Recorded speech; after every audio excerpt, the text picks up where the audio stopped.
Et on est de retour à Paris, dans cette usine de fabrication de liquide pour cigarettes électroniques. Avec vous, Charles de Courson, bonsoir. Bonsoir. Vous êtes député centriste, réputé proche de l'industrie du tabac. On va en parler dans un instant. En tout cas, certains de vos détracteurs le disent. Mais d'abord, je voudrais vous faire commenter ces chiffres. De 2014 à 2024, en 10 ans, le nombre de fumeurs quotidiens a été quasiment divisé par deux, de 13,6 à 8,7 millions de fumeurs. Et dans le même temps, le nombre de vapoteurs est passé de 1,4 à 3,1 millions d'individus. C'est plutôt une bonne nouvelle ou une mauvaise nouvelle ? La baisse du nombre de fumeurs de tabac, c'est une bonne nouvelle. Sachant que quand vous comparez la politique de santé publique française à celle des autres pays, notamment des pays comme la Grande-Bretagne, comme l'Allemagne, ils ont eu des résultats très supérieurs à nous. Et l'augmentation du nombre de vapoteurs est très élevée. Alors le problème, c'est qu'on a fait croire, hélas, que vapoter est sans conséquences négatives sur la santé. Ce n'est pas vrai. Ouais, parce que c'est vrai que le vapotage a plutôt une bonne image. Il y a 2 ans, la première ministre Elisabeth Borne avait créé la polémique. Elle avait été surprise à plusieurs reprises en train de fumer une cigarette électronique sur les bancs de l'Assemblée. Vous, en tant que parlementaire, vous aviez été choqué ? Je pense que ce n'est pas une bonne image à donner au public. On ne peut pas dire « je suis Premier ministre, je suis pour une politique de santé publique, de lutte contre le tabac ou d'autres formes en la matière » et aller vapoter à l'Assemblée. Parce que c'est interdit depuis 2016. Normalement, on n'a pas le droit de vapoter dans les lieux publics. On voyait même la fumée, si vous voulez, sortir au-dessus de son crâne. Donc c'était quand même assez bizarre. Ouais. Moi, j'étais choqué. Je dis franchement, surtout qu'elle faisait ça, puis tout de suite, elle le cachait. Tout le monde le voyait, parce que naturellement, tout le monde le voit. Et donc, je trouve que c'est pas bon. Mais c'est symptomatique de quelque chose. Ça veut dire que les gens ne se rendent pas forcément compte que le vapotage, c'est quelque chose qui pose un problème de santé publique ? Peut-être, mais vous savez, il y a la fameuse étude anglaise qui ne vaut pas grand-chose, dans laquelle on a lancé l'idée que le vapotage était à 95% moins nuisible par rapport au tabac. Justement, c'est un chiffre qui a été beaucoup repris et regardé. La vapoteuse est 95% moins dangereuse que la vraie cigarette. 95%. 95%. 95% moins dangereuse que le tabac. 95% moins dangereux que la cigarette. Mais comment c'est possible qu'un chiffre trompeur soit utilisé par tout le monde, y compris par un ancien ministre de la Santé ? C'est une belle illustration que quelque chose qui est faux devient vérité parce que beaucoup de gens le répètent. Pourquoi ça n'a pas de sens, ce 95% ? Parce que tout dépend de la nature des recharges, et notamment du taux de nicotine. Vous avez des recharges sans nicotine pour éviter l'effet d'accoutumance. Vous en avez d'autres où il peut y avoir plus de nicotine que quand vous fumez du tabac. Le fait qu'Olivier Véran, ancien ministre de la Santé, relaie ce chiffre qui est, comme vous le dites, n'importe quoi. Mais c'est pas parce qu'Olivier Véran dit cela que c'est la vérité. Je veux dire, ceci est faux. Alors, vous avez défendu l'an dernier l'idée d'une taxe sur le vapotage qui a suscité l'indignation de la profession. On est ici ce soir installé dans une usine de fabrication de liquide qui appartient à Jean Moiroux, président de la Fédération internationale de la vape, et qui se demande pourquoi vous en voulez autant aux professionnels du secteur. Écoutez-le. Alors, Monsieur de Courson, moi, je représente une filière aujourd'hui qui est celle de la vape indépendante de l'industrie du tabac. Ce sont les boutiques spécialisées, les fabricants d'e-liquide qui travaillent tous les jours pour accompagner les Françaises et les Français vers un arrêt efficace du tabac avec le vapotage. On sait bien qu'aujourd'hui, taxer le vapotage, c'est l'assimiler au produit du tabac, c'est le rendre infréquentable et c'est favoriser les typologies de produits qui sont ceux de l'industrie du tabac. Qu'est-ce que vous avez à répondre là-dessus ? J'ai plusieurs choses à répondre. La première, c'est que je vous rappellerai tout d'abord que 19 des 27 pays de l'Union, je ne parle pas de ceux qui sont en bordure de l'Union, ont déjà créé cette taxe. Actuellement, on a un dispositif fiscal totalement incohérent. On taxe beaucoup le tabac et on ne taxe pas le vapotage. Oui, plus on taxe le vapotage, plus les vapoteuses seront coûteuses, plus les gens vont fumer des vieilles cigarettes classiques. Je rappelle le contexte européen. Parce que nous avons maintenant sur le tabac le taux le plus élevé d'Europe. Alors, pas tout à fait. Je crois qu'il y a d'autres pays comme l'Irlande qui sont au-dessus de nous en termes de Par taxation rapport à du nos tabac. voisins, je parle de nos voisins, c'est-à-dire Belgique, Luxembourg. Aujourd'hui, la France devient une anomalie en Europe. Et donc, ce n'est pas un problème qu'on aime ou qu'on n'aime pas l'industrie du vapotage. C'est tout simplement d'avoir une fiscalité cohérente entre le tabac et le vapotage. Mais pourquoi vous voulez taxer les vapoteuses qui appartiennent en grande majorité à des indépendants et dans le même temps, on vous voit déposer des amendements pour essayer de défendre d'autres alternatives beaucoup plus controversées, comme le tabac à chauffer par exemple, qui appartient quasi exclusivement aux industriels du tabac et à Philip Morris notamment. Vous n'avez pas suivi les débats sur le fameux article 23. Moi, je regrette beaucoup. Article 23, c'était sur la taxation. L'article 23, c'était on taxait. Et le gouvernement avait raison en disant c'est nuisible à la santé, le vapotage. Alors on dit c'est moins nuisible que le tabac, ce qui est vrai.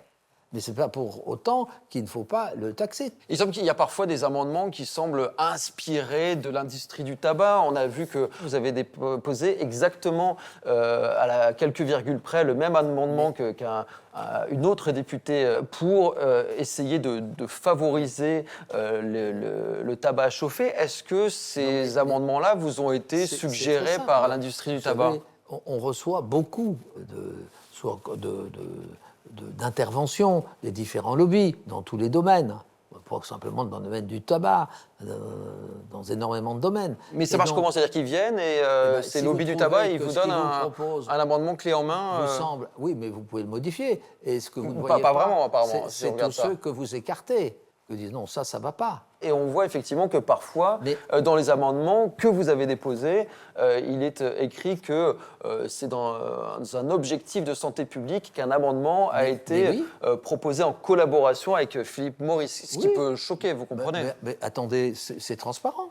Pas toujours. Là, c'est marqué, mais pas sur les autres. Oui, mais on peut le faire, on peut ne pas le faire. C'est pas ça le problème. Le problème, c'est est-ce que ça va dans le sens de l'amélioration de la santé publique ? C'est ça la question. Et On imagine que Philip Morris est motivé par d'autres intérêts que la santé publique, non ? Vous avez certains producteurs de tabac qui sont conscients que le marché du tabac va décliner. Donc, si vous êtes le patron d'une telle entreprise, vous dites sur quel autre domaine je peux intervenir. C'est pour ça que certains d'entre eux se sont mis sur les vapoteuses, comme vous dites. Mais donc, vous pensez vraiment que Philip Morris est motivé par des objectifs de santé publique quand il vous suggère des amendements ? Ils ont, comme tous les industriels, ils défendent leur business, comme ils disent. Bon. Mais c'est pas comme tous les industriels, c'est quand même une industrie particulière et c'est cadré ça par l'OMS, par l'Organisation mondiale de la santé. Il y a cette convention cadre de l'OMS qui explique qu'il y a un conflit fondamental et inconciliable entre les intérêts de l'industrie du tabac et ceux de la santé publique, et que la France, comme les autres pays, doit veiller à ce que ces politiques ne soient pas influencées par les intérêts commerciaux et autres de l'industrie du tabac. Cette convention cadre, c'est un peu comme si vous crachiez en l'air. Pourquoi ? Non, ça a été transposé dans le droit français. Normalement, on est censé ne pas être influencé par l'industrie du tabac. Pas du tout. Si vous allez au fond de cette logique, il faut tout interdire. Vous allez interdire le tabac. Eh bien, tous ceux qui ont fait des politiques de prohibition... interdire l'influence des députés ou des décideurs la par les prohibition industriels du tabac. a toujours abouti à l'inverse de l'objectif. Donc, ce qu'il faut, c'est encadrer cela. Voilà.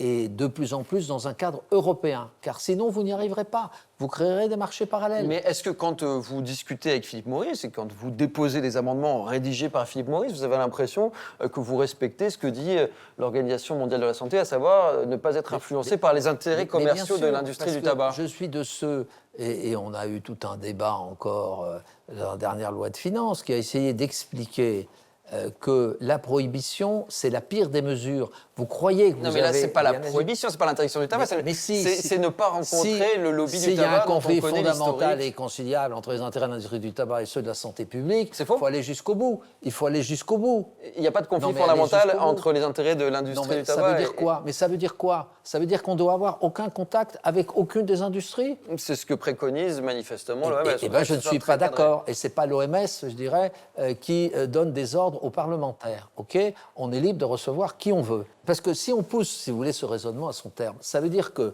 chaque parlementaire ne devrait contacter aucun des personnes qui veulent les voir sur telle ou telle question, que ce soit l'industrie automobile, l'industrie chimique, l'industrie, etc. Encore une fois, on connaît l'historique de l'industrie du tabac, on sait la désinformation pendant des décennies qu'il y a eu sur le sujet.